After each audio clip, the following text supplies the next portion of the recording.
She is one of the oldest Magic the Gathering side characters and probably the most difficult to pronounce name. Asmoranomardicadaistinaculdacar. Say that 5 times fast, or even just once for that matter, that's probably enough. Anyway, just who is she? Well, in this special edition of Who Is on Magic Untapped, we take a look at Magic the Gathering's literal culinary wizard. Who is it? Who is this? Who is it? Who is this? Who is it? Asmoranomardicadaistinaculdacar, or simply Asmor in short, was a wizard and well-regarded cook from Dominaria who first appeared in the flavor text of a card in the original alpha and beta printing of Magic the Gathering.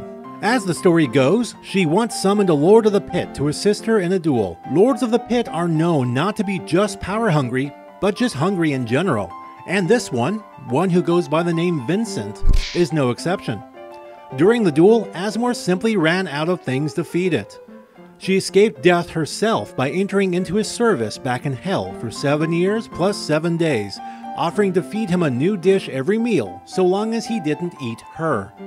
Vincent agreed, but only under the condition that if he ever became bored with her cooking, he would have her as his next meal. With the culinary skills and know-how that would make even the mayor of Flavortown jealous, Welcome to Flavortown. Asmor managed to surprise Vincent over the course of her servitude, and he actually offered her a full-time job working as his personal chef without the whole threat of imminent death thing hanging over her head. Asmor, however, just wanted to leave Hell, so instead Vincent just asked her to collect her 7 years and 7 days worth of recipes for him before she left. She agreed, so long as she could make and sell copies of her cookbook in the overworld.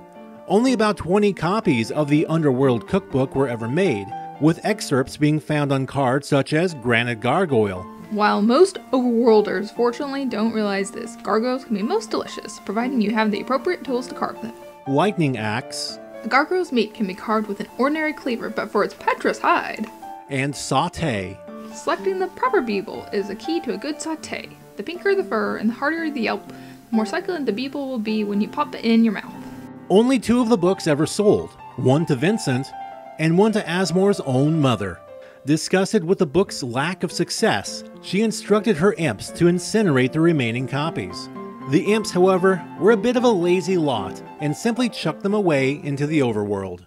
Eventually, these remaining copies were found and people actually started making some of the recipes. In fact, these recipes became some of the preferred recipes among Dominaria's aristocracy. As such, a lot of the creatures described in the cookbook as being delicious, like ogres and goblins and wolves, started being hunted as game. And as such, these creatures kind of had a grudge against Asmor. To get these creatures off her back, Asmor did write up a follow-up cookbook called 1001 Ways to Prepare Elf. No word if that one ever got printed.